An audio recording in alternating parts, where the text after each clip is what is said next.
All right. All right, we are live. Wait, are we live? Still, like I'm stunned by the what I'm seeing here. Let me see again. Hold on, folks. Should be live. Checking one thing here. It's too. This too. Okay, never mind. Should work. All right, everything is okay. The reason I'm laughing because I see myself like repeat. There's like two stream at once. It was kind of weird, but anyways, we are live now. We are live. We're gonna do some rapid games, educational stuff. So let's go for it. Let's try 10 minutes. 10 minutes. I'm still like closing into 24, right? 2400. And here's the issue. Oh, hold on. Is it loud? Okay. How about now? Is it good? Wow. Is it good now?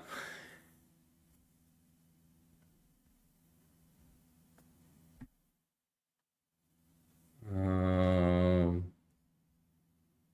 should be good. All right, that's good to hear. All right, good to hear. And I can't find a game yet anyway, so can't find a game yet. Let's do minus 100. Yeah, if it's too loud, I'll probably need to know. There's no way of knowing sometimes. You'd assume the settings will stay the same, but things could act up very well, especially when you like streaming in two platforms. I mean, sometimes people do multi-stream and it could get really tricky, especially if you're reading the chat or resources being used. It's wow, I can't find any way to play, this is one huge drawback. The higher you get, the more or the less opponent you will probably find. So I'm looking for 2243 players. Okay, we found one. 2010. Okay, so we could play knight f3.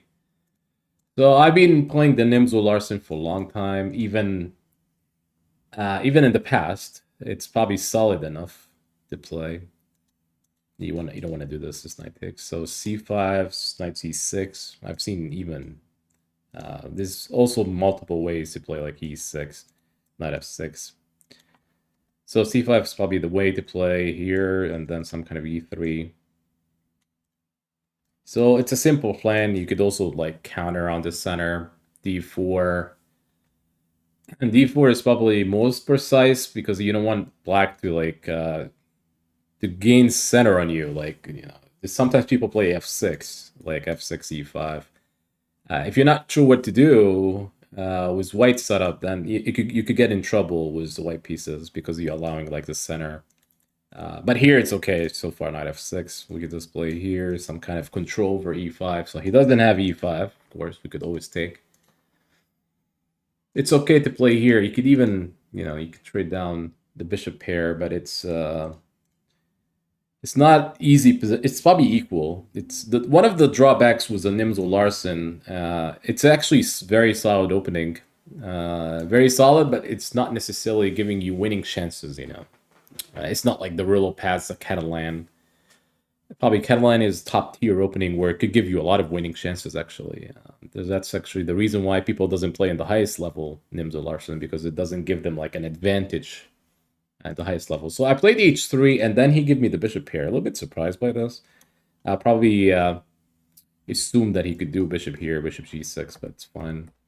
I guess maybe I have knight e5, meaning that maybe I could play g4 here, knight e5. Could eventually trade down the bishop pair. So he took, saving time, I guess. he still doesn't have e5. The reason I keep saying e5 over and over again because it's if black sometimes would like to take control over the center. I mean, chess is all about the center actually. Whoever controls the center may have easier time, and if the center is locked, you could always play on the side. You know, you could play on the side, right? So e5 is not a move here because I could always take. There's a pin. You know, the knight cannot take back. There's a king over e8. So there's also bishop takes e6. You know, I could always take on e5. So you could ruin his pawn structure, take the free pawn. So I think black has a couple choices, e6, you know, something like bishop d6, and still have an eye on e5, right? So he plays here. It's actually a good move. I don't think I should go back because now that would allow e5, right? This may be actually a loss of tempo by me if I were to go back. Probably takes, and I'm claiming that the pawn structure here is not that great for black, right? And I still have a grip on this square, or, you know, not this square, this whole diagonal. So I could just simply castle, d6 maybe, and typically you want to play d3, knight d2. Maybe you're trying to weaken up c5, right? Like you find a way to...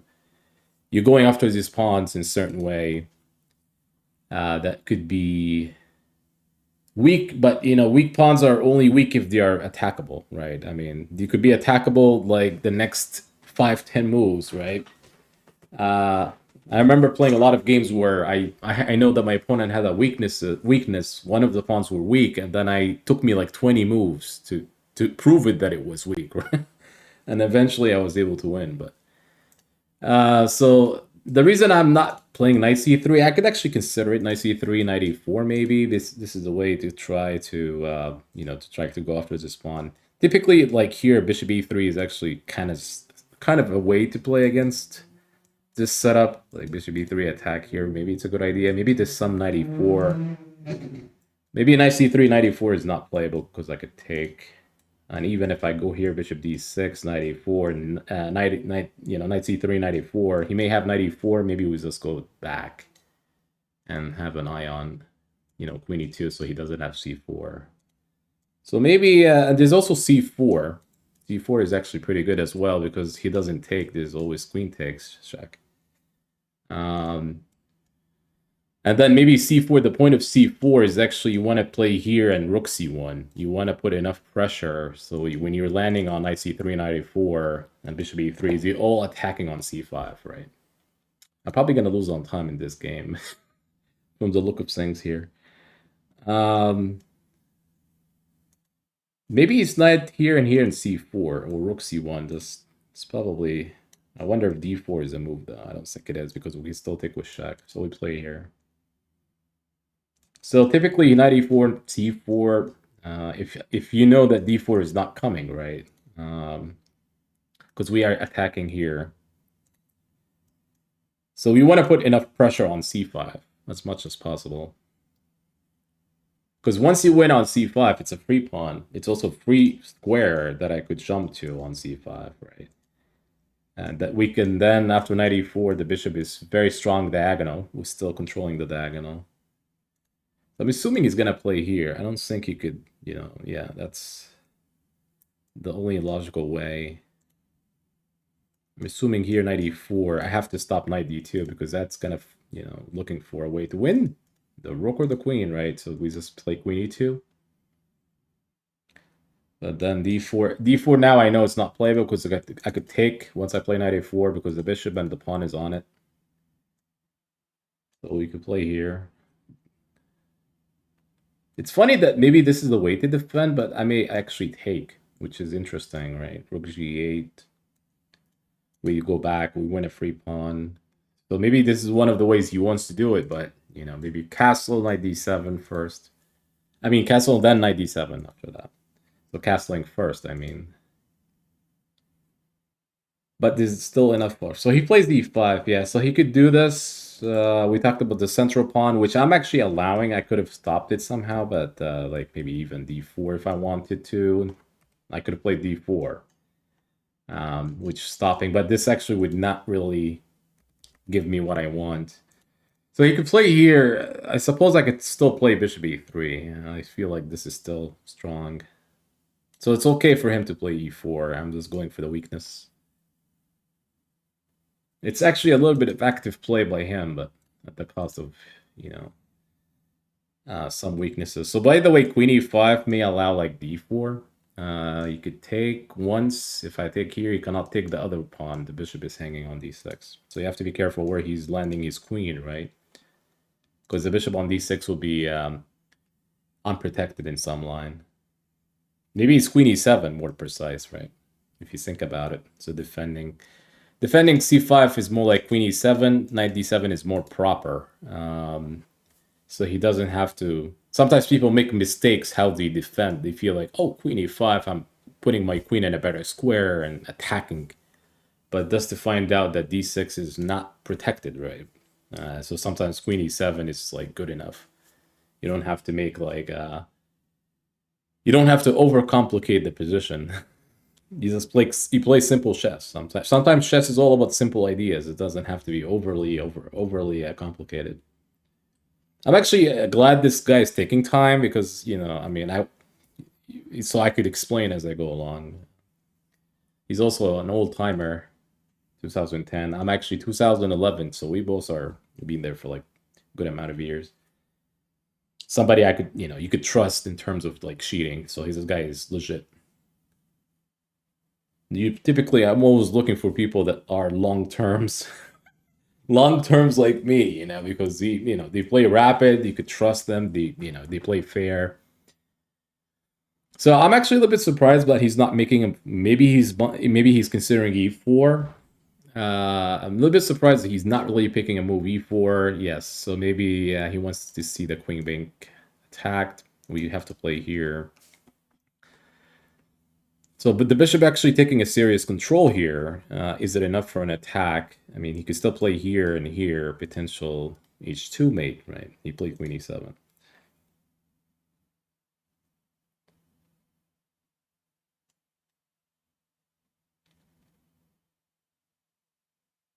So if I play here, he just takes. This is actually maybe what I want somehow, like takes here. I could still take control over c5. If you cannot win c5, you can still make it some kind of weaknesses around c5.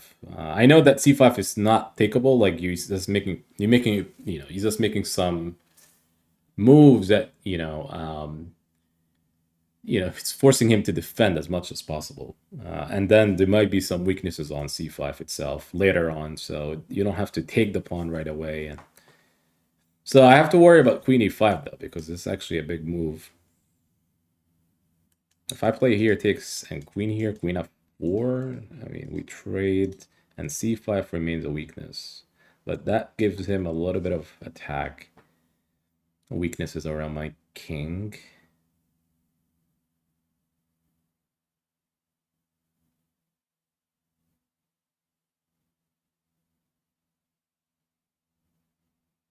So like a trade-off. Maybe just simply d4? Takes here, f4? And this opens up for like rook c1, should he takes. Actually, it doesn't, like, that doesn't really open up for c1, but it's just preparation for it, like, later on. So I think d4, if he takes, bishop takes, and then c4 later, meaning that, eventually get the rook over c1. All right, I may have to do it. I don't have too many choices here. You might take, you take here, and c5 is weak. c5 square, meaning. So you could jump on c5, which is actually good for white. There's also queen e2 attacking e6 indirectly. Let's say he plays here, rook d8. You could always keep an eye on e6. I'm not necessarily looking at it as being a problem. It's not a problem at all, but it's a threat. Sometimes people they may not see a threat because they feel like the tension on the center, but they may not see what's happening on the other side of the board. You always need to keep an eye on chess is all about like playing in the center, but also you need to have a laser eye all across. Just because we are playing in the center doesn't mean there's not like potential attacks that could happen on the either side of the board. I'm a little bit surprised by this, so I have to take. This is 4, so I have to take. So now he may play knight d7. I think this is maybe the best move, or castle knight d7, because the idea of knight c5 is pretty strong. Maybe he could allow knight c5 on knight d7, but here's the issue. Maybe a6 is weak. Because he could take it. Maybe. In this line, he could take it. So maybe he wants to play here, so he doesn't allow this. Knight takes here, queen takes. I'll be the one down a pawn. But then we may consider some kind of a c4. I don't know if you guys remember, like we talked about c4 and take on d5, but even c4 and take on d5, maybe he just takes back. And then maybe you could say, well, didn't you say this is weakness? It might be you trade on d5, then you have 2 versus 1. You always look for new dynamic in chess, and 2 versus 1 meaning that if we trade everything, those 2 pawns, you know, I could create like a pass pawn versus, so it's 2 versus 1, and I could create a pass pawn and try to win, right? So if we reach this situation. But here's the issue: if I play c4, he may actually take queen takes, and then as much as c6 is weak, d4 could be also weak. So it's kind of a trade-off. So maybe I have to prepare, meaning do I have to play rook c1 and then c4? So if takes happens on c4, it's rook takes as opposed to like queen takes, or queen takes attacking c6. This small details really could matter. Does he has like queen e3 in between moves? Or even queen b4. I have to play this, I think.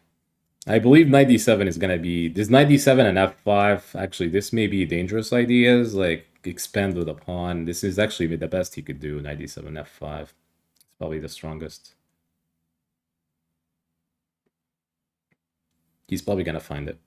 I think the best move is knight d7, yeah. Alright, we're going to play c4. Maybe he wants to play this fast enough. He could still play f5. I think maybe f5 is good enough. Maybe he wants to do some kind of an attack like f5, f4, yeah, f5. Sounds good. So if I play c5, that's going to actually be a miserable move because I did not achieve anything here. If I take pawn takes, maybe knight c5. I mean, maybe I have to do this. I'm also looking at my clock. The clock situation is not very helping here. So maybe I could play here. I'm taking control over the square now, which if here, rook takes. So that, what did I say before? We talked about like the weakness on d5 or c6 pawn, right? But I could take control over the square, which yes, white able to get control over the square, but is it enough for win? That's actually probably not clear yet. So he plays here. Maybe I have queen g4, knight f6. Or could I take and then queen g4? This ending is not clear. I have to do it. Because he has f3. You cannot allow this. You have to be speedy here. And I still have 2 versus 1, but the issue is going to be the clock. I wonder he wants to play f3 though. I don't know.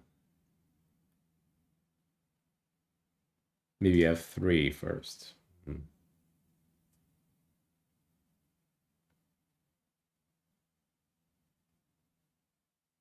And if here is rook takes, yeah.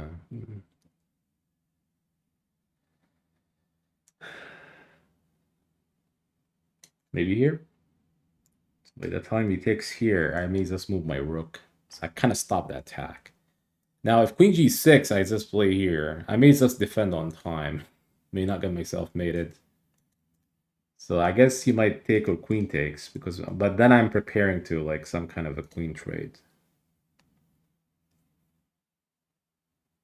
I wonder if queen c7 the most precise if he takes here. So he doesn't have too many squares to keep attacking me. Maybe I could just play queen g3 and rook c7. But this is going to be bullet game pretty shortly. It is technically blitz now. We might do this. And he does just move the rook here. I don't think this is a big deal though, pawn takes, because this is eventually, if we ever trade queens, this is takeable pawn, right? I would probably worry about 2 versus 1 in a situation like this. The more we trade, the more this is maybe in favor for white. Because of this situation over here. Unless he start doing something dramatically on the other side of the board. So maybe here, I'm gonna pre-move this, but he's not gonna. Is it g4? I don't know. This move looks pretty scary to me to play, but Rook f6.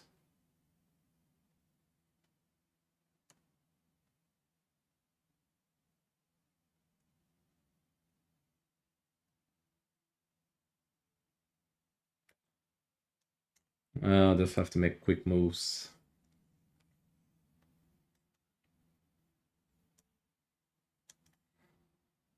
So I'm doing a little bit of defense. I guess here I could always take. I'm trying to get to queen g3 though. So he doesn't have the attack that he's looking for. Like maybe he wants to play h5, but it's not that easy now.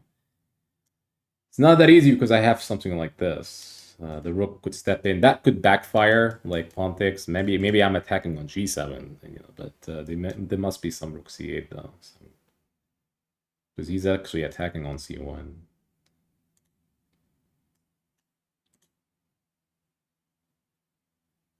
And that's a bold game now. It's kind of crazy, though. All right, he's attacking f2.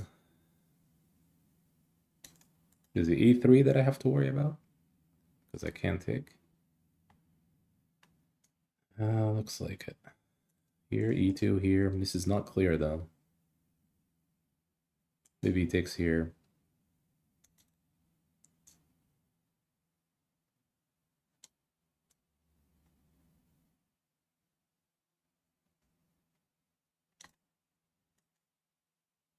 Still not clear. Takes, and then maybe rook g1. It looks pretty scary, though. He wants to trade, okay. Now, could I play rook b3 then? Try to take this. Or even, yeah, this feels like maybe I'm okay, because once we trade, it becomes more equal, but may have a pawn. Takes here. He takes here. Forgot about this. This is a mistake, though, I feel like. Here, e6. Here, takes e6. This pawn might be promoting. Checkmate ideas.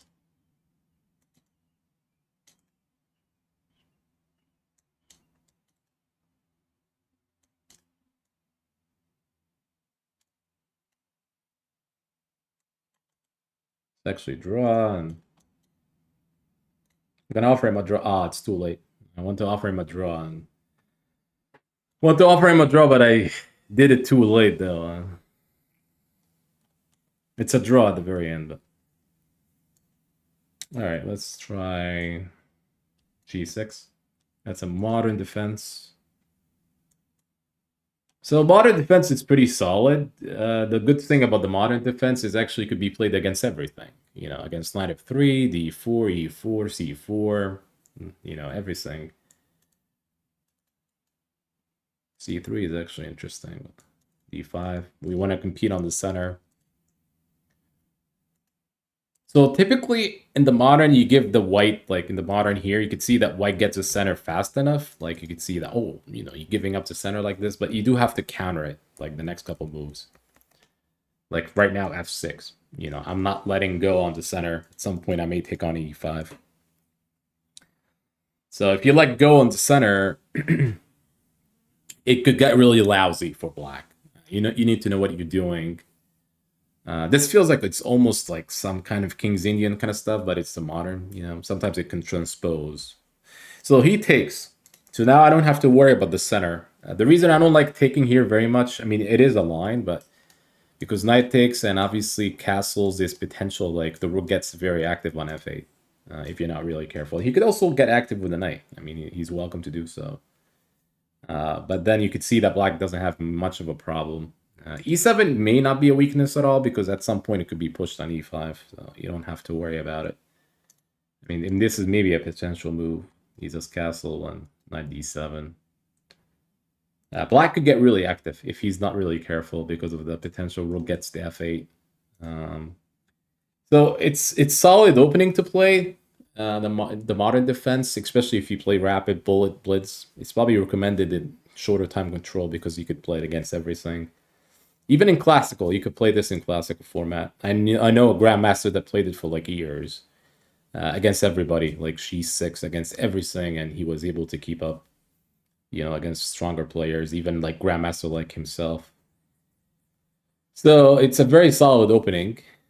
But again, openings is not for everybody. Like, if you're a beginner, openings doesn't really mean anything because the game is always going to be decided on tactics and not so much like strategy or, like ending games, or it's going to be based on tactics on solo, right? Sometimes when I teach students. I don't concentrate on openings. I tell them what to do, but it's just the concentration is not so much on the openings because it's not going to help them out. Now, if you become a stronger player, yes, opening becomes relevant once you become stronger. So he played knight e5. So I have a couple options. Knight d7, castles. Is probably this move order may not matter much. You do have to caution in like f4 may not be the best move to defend the knight because there's always knight e4. That's going to be like, you control the good square once you push the pawns. I always tell people to be very careful with pushing pawns. The problem with pushing pawns in chess is very different than moving pieces, right? The pawns you cannot take it back. You cannot take a pawn move back. If your pawn is weak, it could become weak the next 20 years. But pieces are you could always maneuver the pieces. You're not obligated to have the same piece in the same square for the longest time. You could always move it.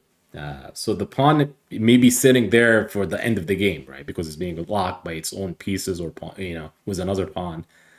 So he played bishop d3, and that's an interesting move. I could actually take on here, f4. I could also castle. I wonder if takes here and f4 at queen b6. This feels like really fun. He may not castle easily, though. I'm not sure, but... And then... he maybe castles. We'll give it a try, though. Let's see. Knight g4. We are attacking here, so he cannot play bishop f4. I'm attacking it twice, right?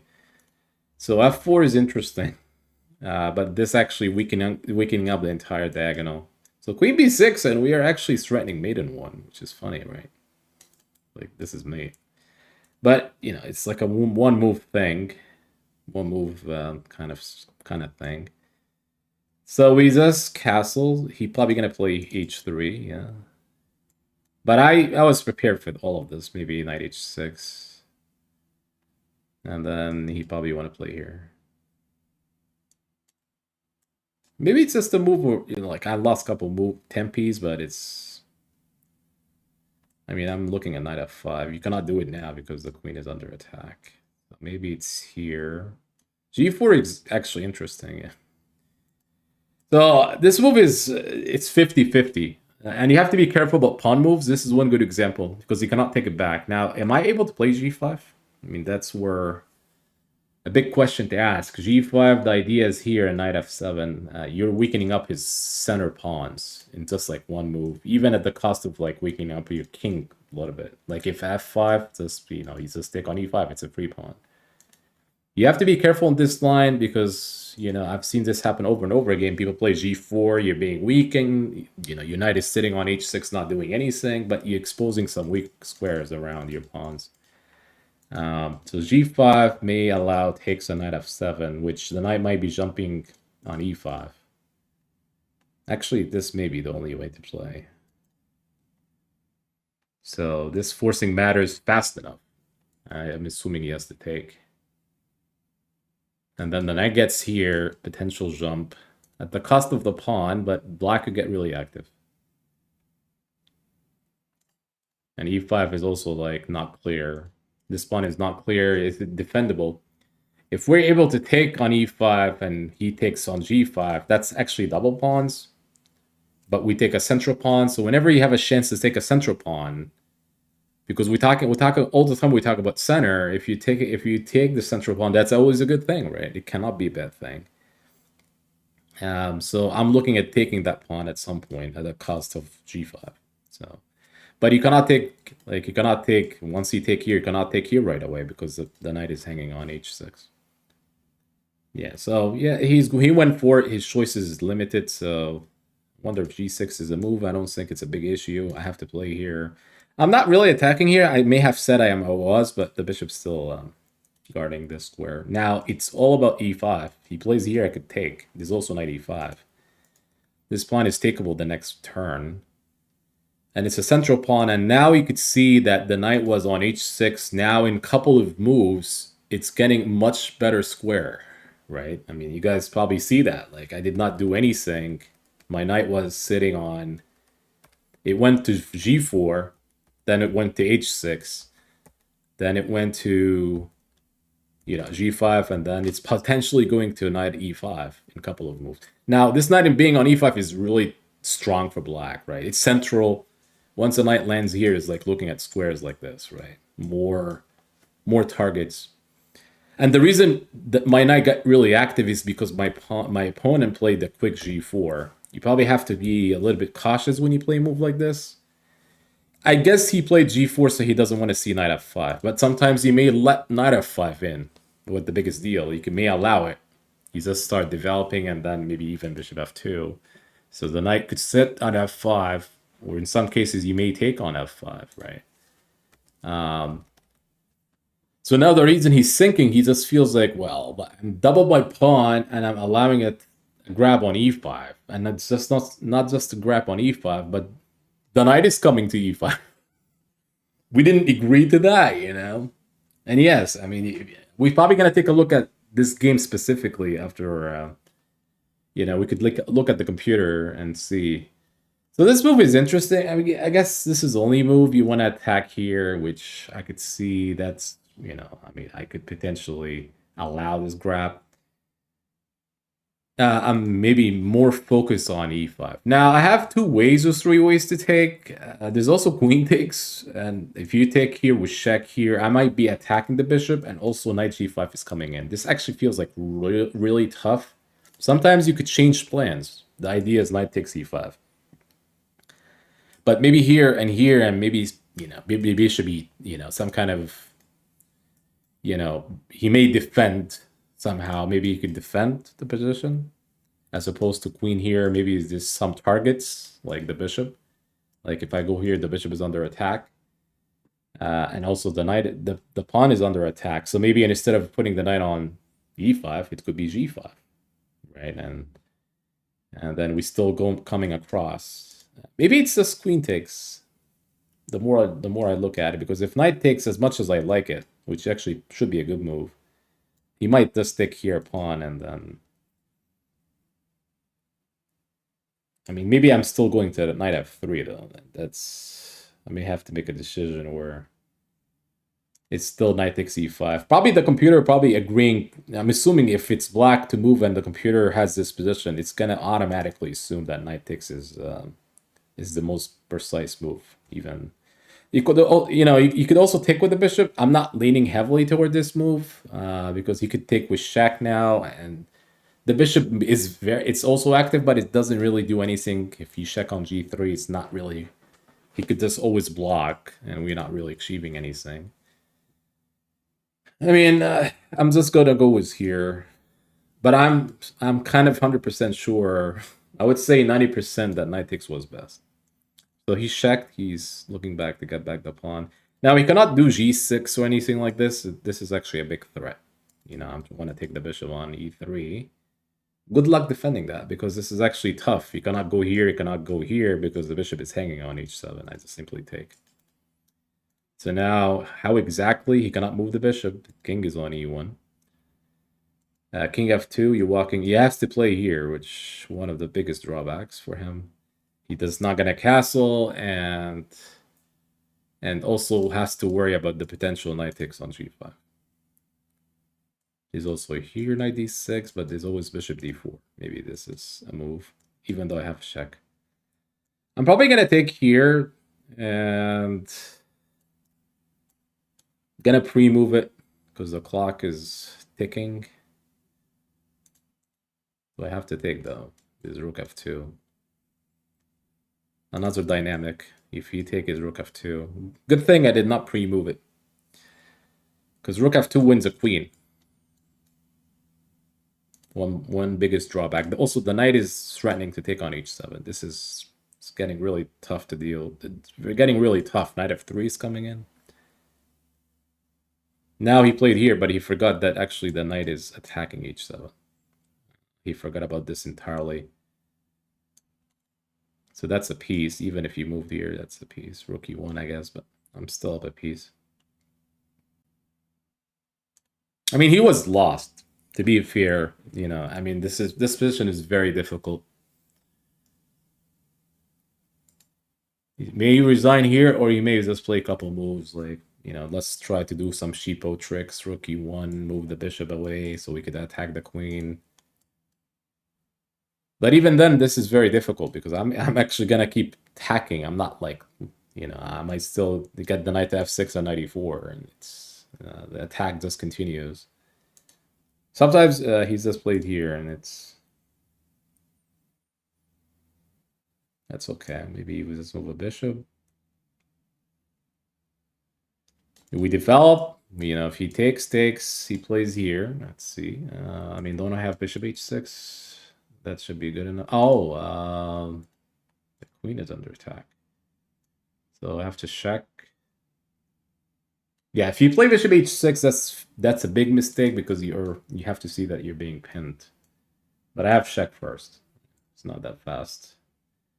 And then I could always trade because I'm up a piece. And guess what? The knight is back. You know, you always have to keep an eye on, you know, getting your piece in the better squares. So and it's knight e4. And, you know, the knight on e3 is not doing anything. I'm a little bit surprised he's playing on. He could play on, but position is getting much worse as we go. Nothing is going to help him, you know. Knight e4, knight f2, rook f2, and you name it. There's also bishop check. I mean, this is actually too much. Queen e3 check here, and you just stick with check. He's probably going to resign now. Because this move is probably mate, queen e3. You block, you get checkmated. He has to take. He's down by a lot.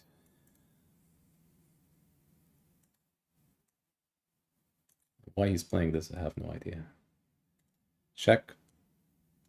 I mean, I have some tactics. I could play here. He takes here. And then I'm up a rook. Entire rook.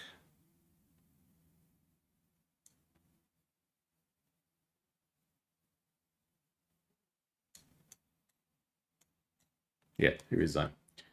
Could give him a rematch. But let me, before we give a rematch, hold on. I just want to see one thing with the computer. So I could to see like how much I'm matching with the computer. Sometimes I tell people not to be heavily dependent on computers because, you know, if you know where your mistake is, that's fine. But if you don't know it, then yes, you probably have to check with the computer. It's funny that g4 is a recommended line. g4 here. I suppose if g4 here, I don't have g5. Because he may have knight d2. That's actually a very tricky move, assuming that I take and then knight f3. That's a good way to block. That's a good way to block, and then the knight may still, like, once you play here, bishop takes f4. That seems to be the biggest issue. So maybe he missed this plan. I did miss it myself. But once we move in... now the computer doesn't like this. g4. It liked it before, but it doesn't like it here. So it tells me that g5 is the top move. It's funny that the only move that he could play that feels like it's a good advantage is actually rook f1. And I actually like it because obviously once you take here, his bishop takes, right? And this is actually putting enough defense here, even though I don't have knight f7 because it's e6. e6.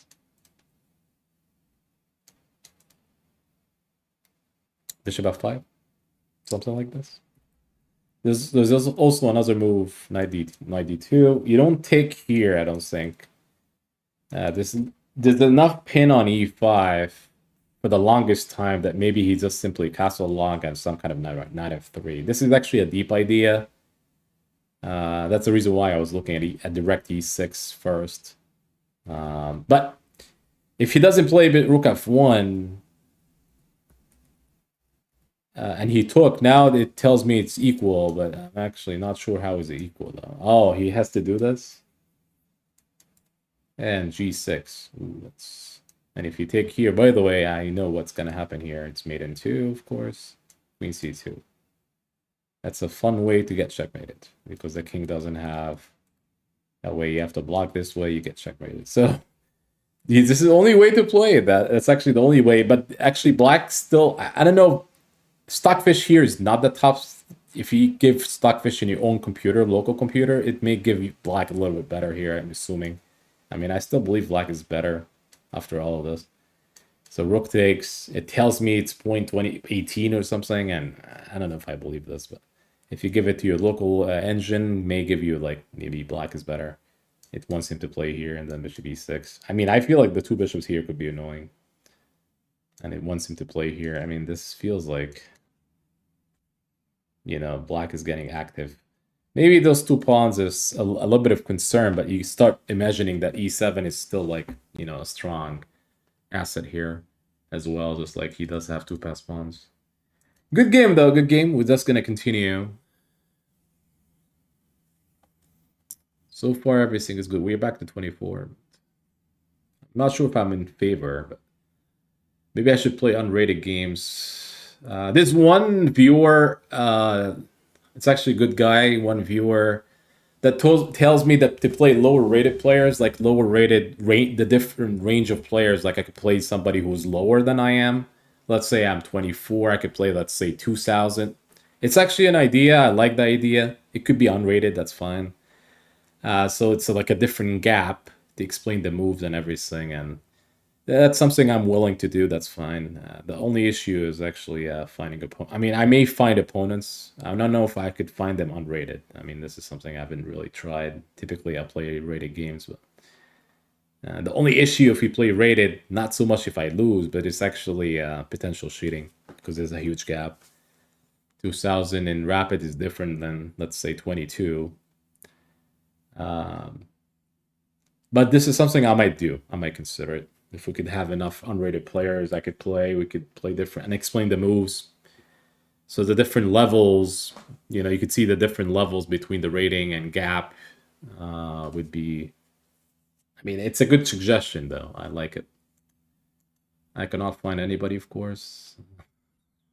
Imagine if I'm 25. You know, 25, you do minus 200, it's 23. You cannot find somebody who's 2300 easily.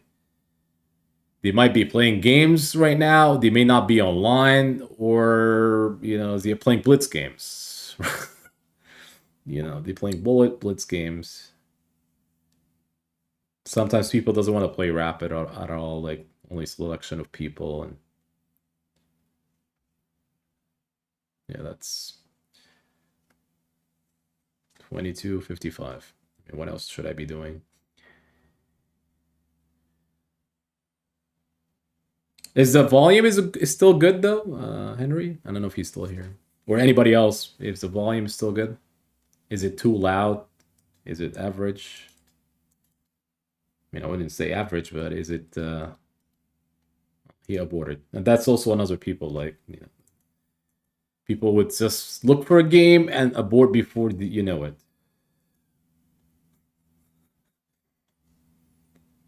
Saw stellar chess. We should avoid that guy.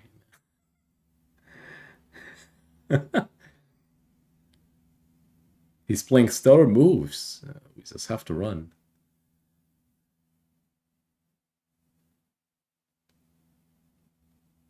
Yeah, it's gonna be difficult.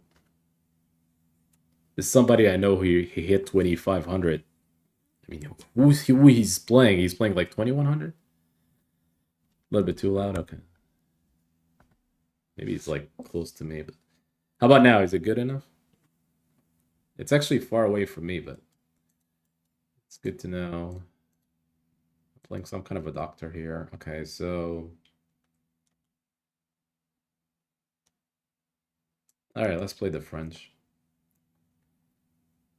So typically, you want to play the centralized. I mean, knight f3 is funny though. d5. Do you play this maybe? Yeah, that's... I haven't played this against this in a long time. I suppose I played c5. Do you play d4? Yeah, d4. So you could see that you have to compete on the center. You cannot let go. This may actually transpose to like some kind of exchange French somehow, but it's kind of a weird setup. So he wants to take, queen takes, knight takes d5. Sounds good, sounds good.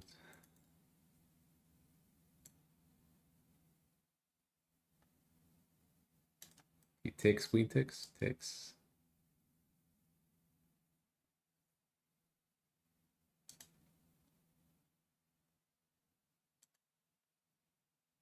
All right, he checks. He's probably won the castle. You gain a tempo, checking, and then we hide behind the box, like castling, I guess.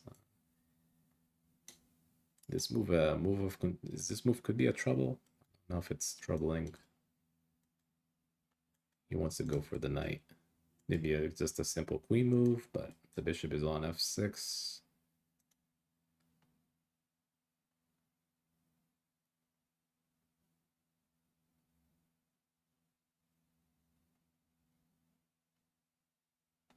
Knight e5.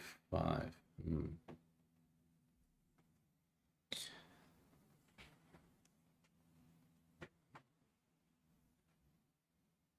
he might castle, but I think knight e5 is a move that I have to see how serious. How serious is this move if he castled? All right, so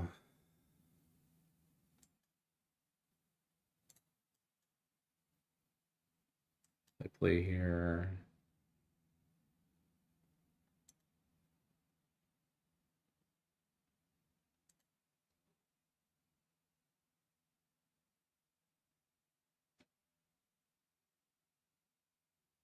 I mean, how serious is this move by me? c4.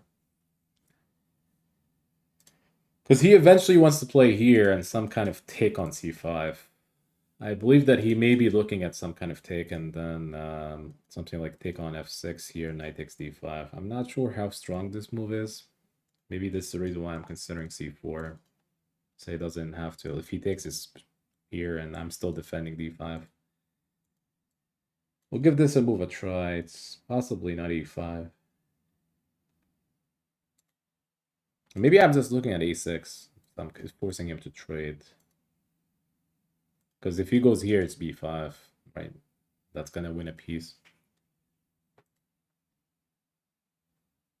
a6 here, b5. a6 is takes, and our center is pretty strong, even though it's a double pawn, but we're still having good amount of center control. I actually don't like the exchange variation, the French. I mean, this setup feels like white doesn't have a lot going on. It's any openings are fine to play. Like honestly, I'm just like when people play the exchange variation, the French. It's not like the exchange variation in the Slav, where white could get slightly better. You may get slightly better position, like he are equal or slightly better. The exchange French, as far as I could tell you, was black setup. When you exchange, black doesn't have issues. I don't think. And it's kind of boring to play like this. I mean, white, you typically look for lines. b3 is also very interesting. White typically looking for lines that you don't make it easy for your opponent, right? When you study openings, for example, you just have to make this as complicated as possible for your opponent. You don't make it as easy as possible. So I feel when you play the French defense, nothing is really too threatening for, for black, right? It's just like equal or better for him, right? For black. So I could play bishop b4. I don't understand b3 though. Maybe like I feel like I could get a tempo, like move the bishop, preparing to castle, and then I'm attacking here. This maybe bishop d2. I could takes, knight e4. I'm gaining another tempo. I could see bishop b4 being a move. Maybe a queen b6. How strong these moves? May have to do this. I don't know if I like b3 though. He's trying to like, take control over the center, make the pawns weak, or I could take on b3. But I could also take on b3. It's not the biggest concern. And maybe this also feels like its idea. I could take b3 and then bishop b4. So he went to 92. I guess he wants to play c3 though.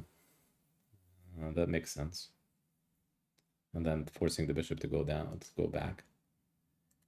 I could also take the pawn. I'm assuming it's a takes. I don't feel comfortable doing this. There must be some issues going on with d5. Maybe it does take. I'm assuming the best move is here. You're opening up for the rook. But here's the issue. This feels like what black is equalized. Like he doesn't have problems. There was 95 ideas, no longer exists. Still maybe still an idea, but still an idea. Maybe I could play here actually. Maybe c4. We play it safe. I'm assuming c3, c4. I don't know if c4 is an attractive looking move. I mean, I would be concerned about e7, like moving up the board like this. Like you could even say, well, c4. We may trade on c4 maybe, and then we may have some major a pass pawn at e5. So maybe he could just play it safe like c3, go back. But I mean, black is, I guess it's equal here. Nothing. I guess when you play the French, there's actually more lines you could actually go for. I feel like d5, d4 is actually the best continuation here in d5. This setup here is kind of not really troubling for black. I guess that's what I'm saying. You could easily equalize. You play that e5. I suppose this is actually the only way to play actively.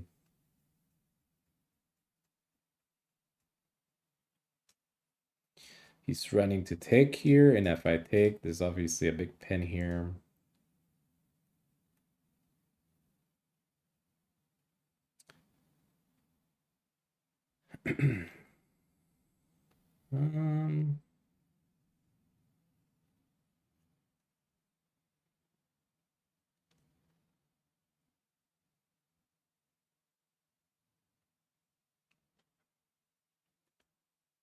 Let's see.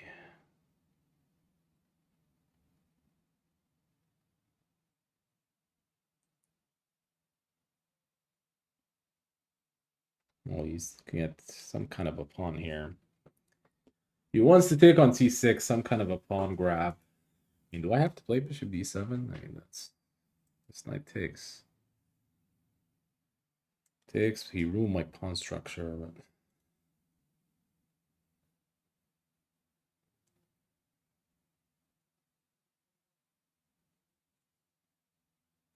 Rook c8 is this pawn is the pawn that I was bragging about. Might be taken. Because bishop takes here, rook takes. That's not a good move. Not a good idea to allow.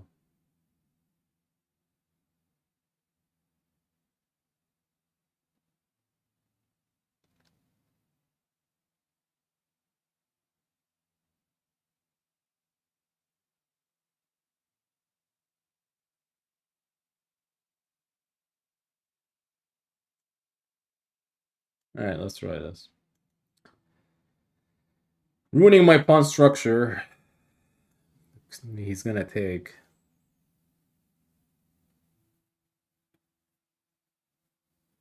Not entirely a bad idea, but may have missed 95. There's a reason why I said bishop e7. Like around here, I was saying bishop e7 for a reason. I felt like, yeah, the reason being is 95 is probably met by like some kind of, queen move. And that bishop on e7, once he takes, his bishop takes. I don't have to worry about the queen being pinned. So if he takes, his bishop takes as opposed to like pawn takes. Now I could see why bishop e7 was on my mind. But now it's this move is the issue because obviously, but it's still like like he may give the bishop pair for that, right? And he may just straight on c6. So what black is still okay, but it's white is trying to create some issues now. Because now once you take on f6, there's some weak idea squares around my king, and that's not really good to see. But it could be defended. I mean, queen e7 still like defending potential knight f4, but the concern is knight g3 though. The knight might start jumping on h5. He's actually thinking about it. I don't know why this move is not popping in fast enough for him.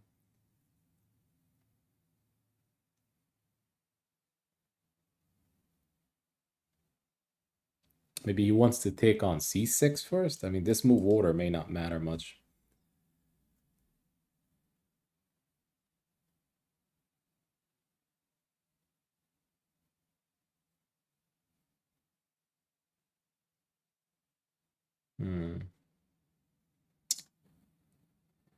Bishop takes f6. Has to be the first move here. Because actually, if you, let's say knight takes or something, that's here, and once he takes here, you may take the bishop. You might ignore f6. And here, here, he's just exchanging a lot of pieces in the process. And is it really good for him? It's unclear. The best move is possibly here, here. You may actually consider going back. And, you know, maybe more pieces on the board, the more you have more control over, like, the weak squares. The more you trade, the more maybe it's heading toward an endgame. Okay, so he took on c6. I'm assuming it's here now. I mean, if he doesn't take on f6, I don't know what else. What's the point of this whole thing? I mean, I'll be shocked if knight d3 was a move. I could always go back to e7, defending this, and he takes, I take with the bishop. So this bishop f4 is bishop d6. So I'm assuming it's here 100%. I mean, maybe pawn takes knight d3, bishop d6. He may be concerned about like h2 is being attacked in some line, and maybe king h8, and I may somehow have some kind of attack. Actually, that's what what I have prepared. Like once he takes his king h8, rook g8. Maybe because I have the two bishops. So that's also could be a concern. Typically, when you have the two bishops, you may be okay. Bishop takes f6. We ruin the pawns around the king, but there's potential attack. It's not like that easy to play here and here. I'm not going to be sitting idle here and wait for him to attack. Black could still prove that he may have some ideas attacking. Like, let's say some idea like takes, knight d3, bishop d6, h3, king h8. Now he may have rook g8 next move. You're attacking on h3. You can see there's a pin. You cannot take because of the king on g1. The rook is already on g8. So black could quickly shift ideas that he concentrate on an attack, and you making use of the two bishops, right? He plays rook e6. That move is kind of interesting. Kind of interesting. So let's say I play knight e4. I'm guessing it's rook takes. And if c5 is c3. If bishop c8 is rook takes. If bishop d7 is pawn takes here, maybe this is what he's trying to do.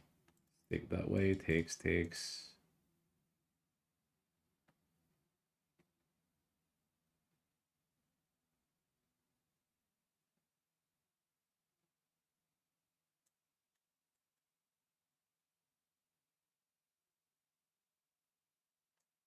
Still unclear about this move. It's the same concept. Like, if he takes on f6, I don't think he's gonna trade here, but who knows? Like, takes, knight takes. Not much achieved here. He's probably still gonna take on f6, but I'm looking at the time, and it's not easy now. Not easy position to do. I mean, not easy position to play. I mean, to do. Not easy position to play. Considering the time. He took. I mean, I don't think this is gonna be the move. More like here, knight d3. He took knight g3, I guess. Yeah.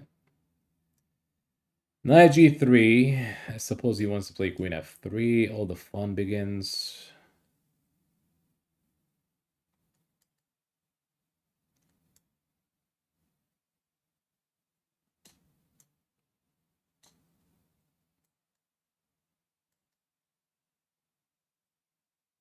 All right, play here. Queen f3. Queen f3 in a heartbeat. Some kind of knight f5. I have to be really cautious about what the heck is happening here.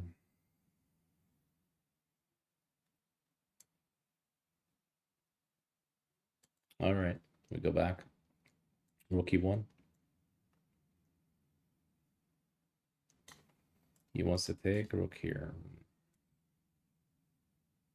All right, we get out of the way. We're still keeping an eye on this, defending rook g8. So obviously, that's what I mean by weak squares. That's the biggest concern that I have. Like, the knight gets the better square in f5. Is it winning? That's to be determined. Probably, I probably think it is, but looking at the clock, you never know. I mean, rook g8, rook g6, bishop c7 to bring out the rook on g8. I could be dreaming. It's all a dream. It's all a dream. Here is rook here. All right, could I do this?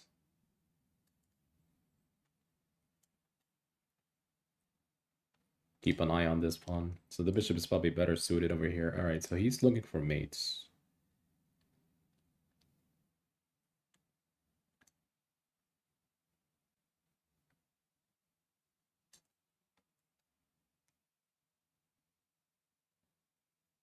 Hmm.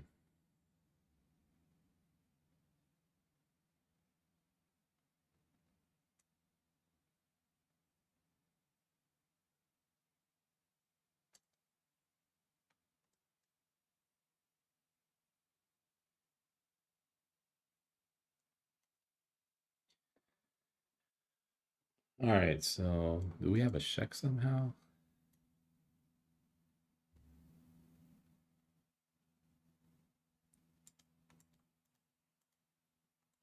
It's...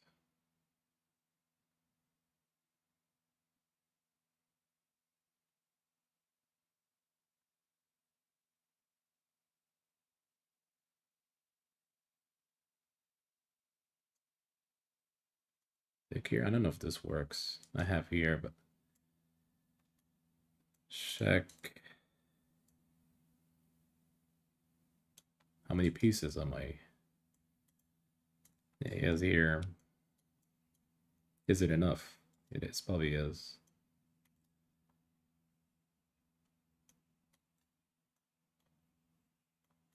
Oh wow! Wow, that's. I don't know what to say, folks. Yeah, I don't know. Like I was lost. I think. Yeah, so I saw that there was a way. Yeah, he was winning here. Actually, he was totally winning. I saw a way that I could sack my queen to get here. Maybe I could take here, and I didn't see the fact that once you do this, even here it's some kind of knight of 7, and then here it's queen h8. Queen h8, queen h8, yeah. So you may get bishop versus rook, but you're looking at this tremendous amount of pawns, and a7 is hanging. Has to be winning for white. And my pieces are not really coordinated enough. So if I have a couple pawns on the queen side, on the king side, I mean, maybe this could be a holdable position, but not here. This should be lost. All right, a couple more, I guess. I should have lost this game.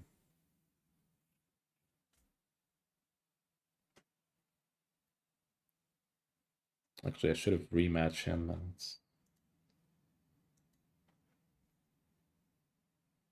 Maybe one more, I guess. I'm not finding a lot of players. Not finding a lot of players, and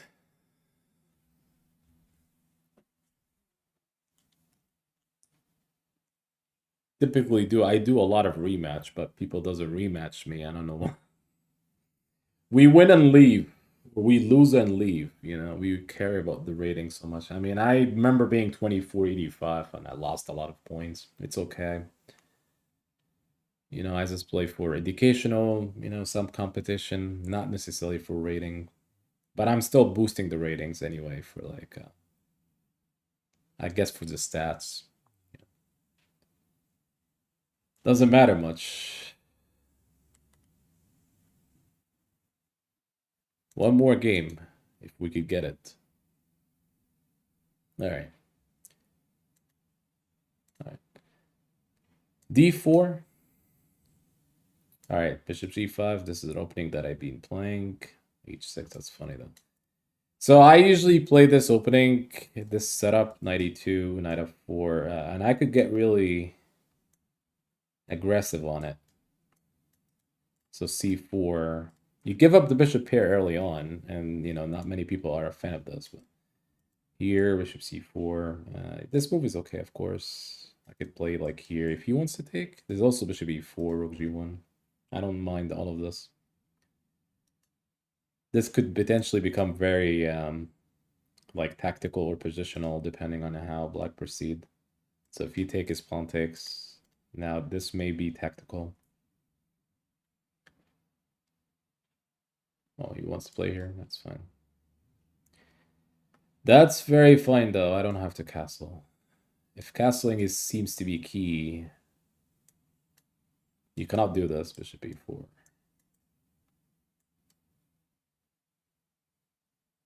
It's funny that this line is incredibly positional. Most of it is positional, like meaning, I mean, you can see there's a little bit of tactics here, but if black is not careful, he get really punished. There's actually, as a matter of fact, c5 could be a problem for him because the queen might be trapped in some line, meaning that, I mean, he may still get out of it. I think this queen a5. I could still take, maybe potentially, still take. If he takes, I take this way. We attacking on g7. If pawn takes, as funny as it sounds, I may play king f3 though. I may be able to castle manually, which it's fun. So bishop d3. This position is rich with all ideas. Even though I'm down a pawn, this feels like there's enough compensation for the pawn.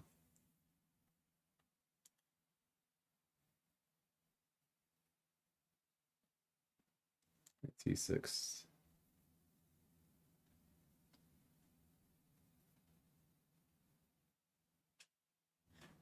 Could I get like here, here, here?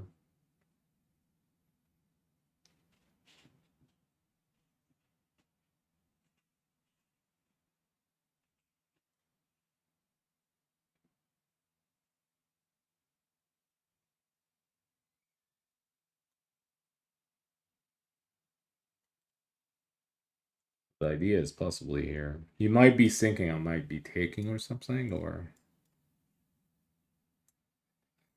And... Almost feels the queen is almost trapped, but it's not.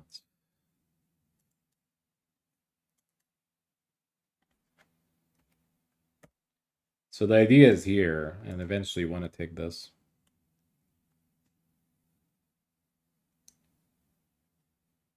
I mean, you could even do queen b3 though, which is funny.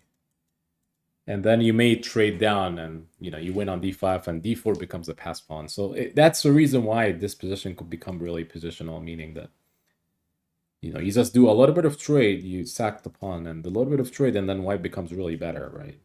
Because you do have potential taking on d5. It's always an issue. I actually misplayed this line quickly enough, but it's not a big deal, I don't think. Slightly. I guess you could play c4 here, but it's okay.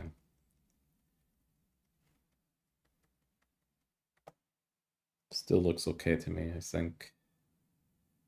He plays e6. You start to wonder if the queen is really trapped. There's always knight d3 that I'm considering, and you know that's actually the issue. Maybe knight d3 and rook e1, but this queen c4. How effective?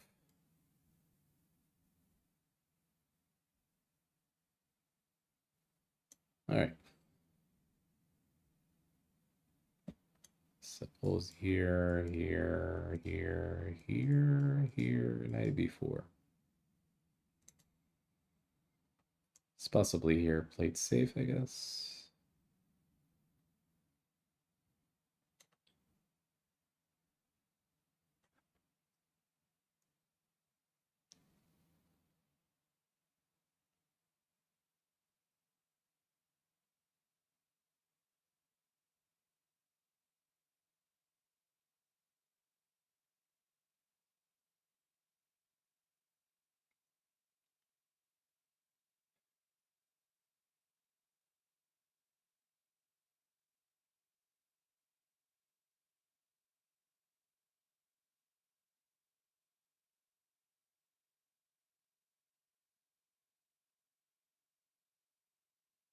All right. I know this is a mistake, though. Queen b3 is a mistake, but I will still do it. He's gonna take takes and take on f4. And knight b4. Yeah.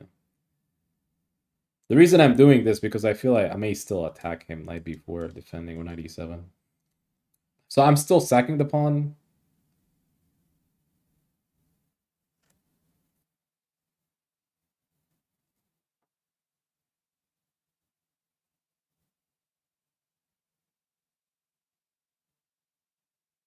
Let's try this. Like I'm down a pawn intentionally, but the other line I may take it back the pawn at d5, but I did not do it. But let's do this. That's fine. I wonder if I just continue attacking him. That's actually the reason why I did it. Is maybe rook g3, rook g1, g6, f5. That's what I'm counting for. So he doesn't have enough play on the queen side yet. It may take him a couple moves, like he's trying, but I don't know if rook c7 is a good move. But anyway, rook g1. Okay, now here f5. Is it rook c1? I take though. Okay, h4. And this ending is not clear.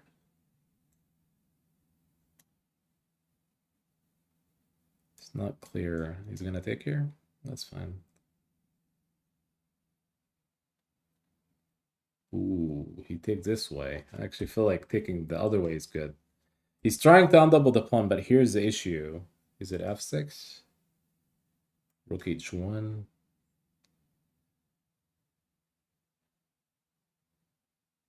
I feel like this is a bit of a mistake. So I suppose it's here.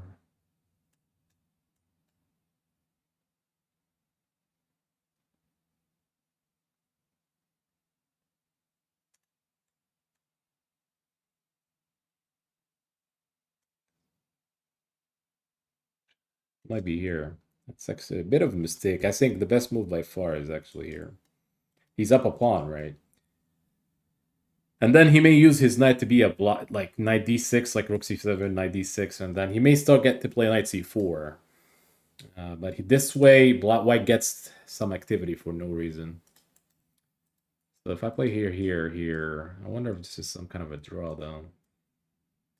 f6 here, here, knight g6, takes, rook h7, rook b8, rook d7. I may have to play this. Because if he plays king f6, is still rook takes. Alright, we're gonna do it. He's also here. He maybe had king g7. I wonder if king g7 was a move. You always have to consider king g7 here. Maybe it's check. Yeah, king takes. Actually, maybe this is the best move. Because the issue now is rook here. He cannot play rook c2. I just take on b7. He still have double pawns. Alright, so he plays here, which... I don't know.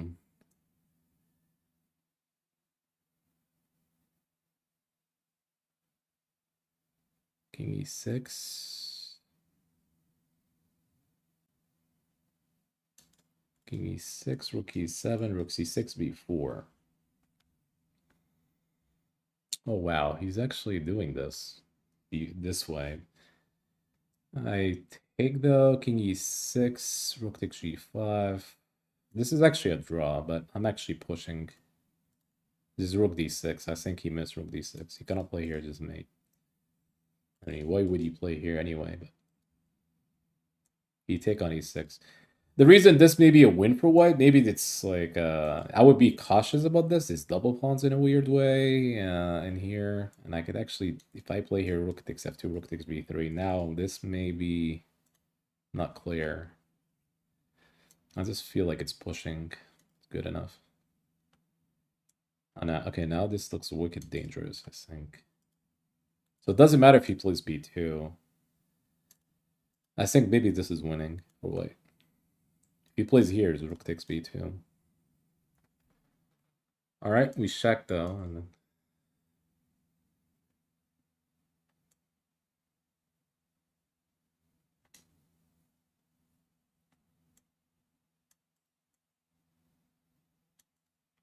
Could win for f6.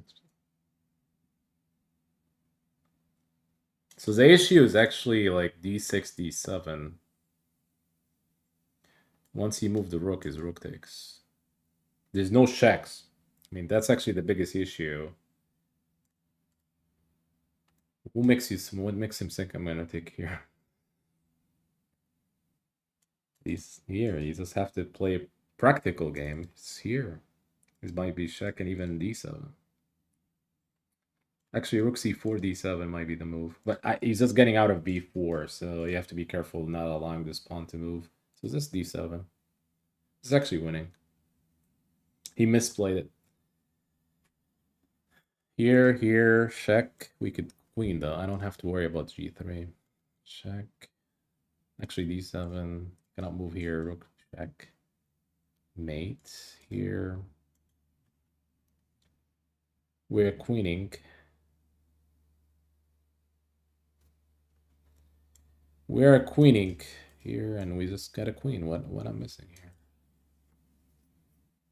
Yeah, but I'm queening with potential mate coming in. Should be mate.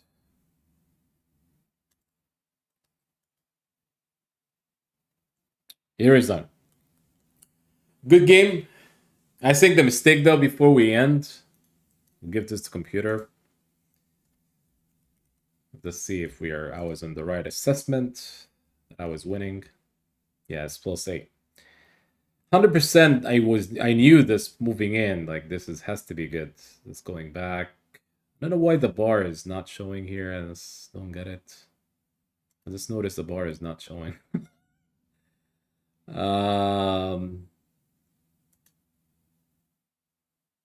Oh wait. Here, my bad. Is it showing now? Wait. There's a delay. Yeah, there's a delay. All right, it's showing now. So all of this is winning for white. Like I'm just going back to see how far like I was winning. This is still winning for white, even though the computer maybe start seeing that white is better, but it still feels like it's winning. Even here, like white is still better. So here is where it's a draw, like it's around here. So obviously the way to draw before we check the computer is actually you play some kind of, if I play here, king e6, here is rook c6. That's my assessment. So you defend everything. So let's say if I go here, king e6, the computer is saying it's a draw, rook e7, rook c6. That's a draw. And even b4 was my intention, still draw. And then black would try to test you out, like check. You could always check back. I don't think this is winning by white. This is completely drawn. So my opponent did not understand the ending. He felt like, well, my rook has to be much more active, And yes, if your rook is active, then it's a good way to play on. But sometimes you don't have. Chess is full of activities, full of mysteries sometimes. I don't feel like this rook is being inactive here, though. My own assessment, like here and here, king e6 and rook e7, rook c6. I don't think this rook at c6 is passive. I feel like it's still active rook, and this is much more effective to defend, right? White it may have a better rook, like white has the room to move around, threatening pawns and everything, but you're not having anything concrete here to win. I mean, you assume that king g4 is winning, and it's not. This is where he could play rook c2, right? This is where he could get active with the rook, because you assume that this is maybe good for white, but it's not. He's eventually going to take one of those pawns, and that's going to be big time. Once he play b4, his rook takes f2, and this becomes an issue for me. I take this, and then rook b2. He's going after my pawns in a certain way that it's okay for black to draw, right? But once he moved out of this, like he didn't see all of this, he felt like, oh, I have to play rook c2. The problem here, though, which is funny, the computer still feels it's a draw here. It's starting to look like toward white now, but it's once you take here, I think g4 was interesting. If I play here, I think he just takes on b2, right? Takes on b2. So rook d6, king f5. This may be the only way to play. So you stop moving the pawn, you can getting a better square at f5. However, the way he played it, he's going for the pawn here first. His assessment that, I take here, we just exchange, but he forgot that I'm taking on e6, right? And then my king would start marching fast on the center of the board, and this is how you could win by white.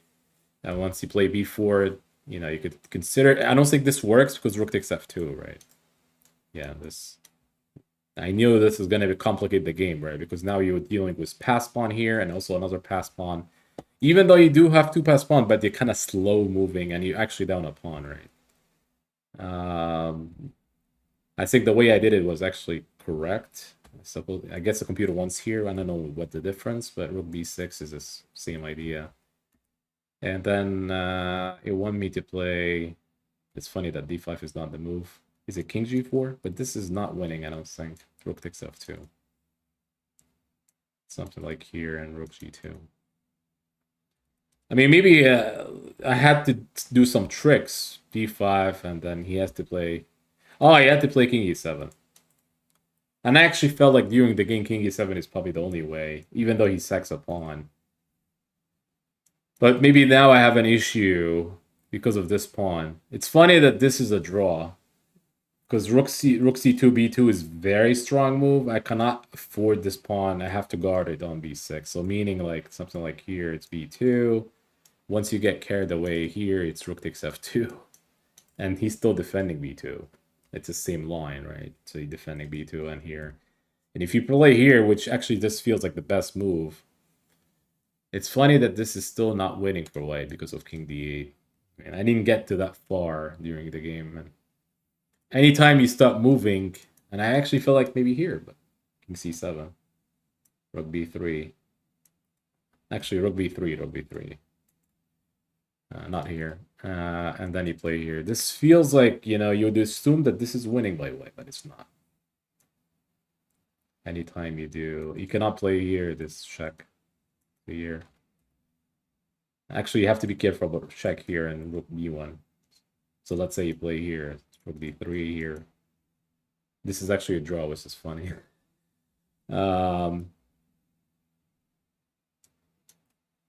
I mean, I would assume this is almost winning by white, but it's not.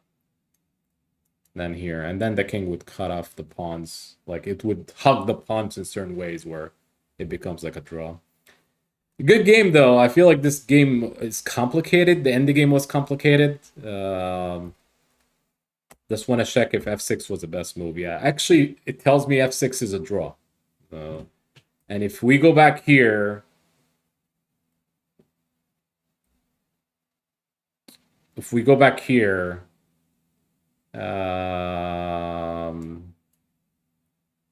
you could see, I mean, it tells me that here is good move. Maybe it's after here and then rook c6. Okay, this may be the reason. This may be the reason black's still best, because you don't have f6, right? f6 is rook takes f6. I felt like here is better anyway, but obviously, here I felt like my counterplay is kind of, it tells me I have to go back all the way here in king g7. I actually feel like this is not great by me. My bishop is basically passive versus this knight gonna be really strong the next couple moves. But it's good game though, good game. Obviously, you guys learned something, like listening to this and playing rapid. There's mistakes, all there's mistakes back and forth, and you have to also take into consideration that I'm playing like fast time control. This is not like 1 hour. If it's 1 hour, the quality of the move will get a lot stronger, and you probably know that I'll probably play much stronger. The more time I have, the more I could explain. But this is still 10 minutes. At some point we end up playing like 1-0 or 2-0, and the quality of the move does vary now. It does vary when we reach this level, because it becomes like a blitz game, right? And that's a drawback of 10-0. Then eventually becomes like 1-0 at some point. Now you could win early, like sometimes I win early and I could finish the game before we get to 3 minutes, right? But not at my level. Most of the people are competitive, because I still play like 2300, so they're gonna keep up with me, right? Where I could keep up with them. So I try to do a lot of commentary when I make the moves. So I try to explain, even if it's even if it's not good for me, I still explain it in a better way so you can understand how the process works. It's still beneficial. I mean, I could tell you this is 100% beneficial. The reason for that is because even the plans that I'm making, it should be close enough to the reality of the position. A lot of the moves that I say typically match what my opponents will be playing and looking at. But it's good for learning experience, right? My audience possibly could learn, because simply there's beginners watching. I'm not like there's not like 2400s watch me. There are sometimes 2400 players watch me. At least one I am. But most of my YouTube content is actually for educational, so it's possibly anywhere from somebody starting the game from yesterday all the way to maybe even 2200, even master, because you can still learn from the moves, right? It's not meant to be for 22 and beyond. I mean, 20, 23, 24, no. There's better players, and you probably need something else besides YouTube.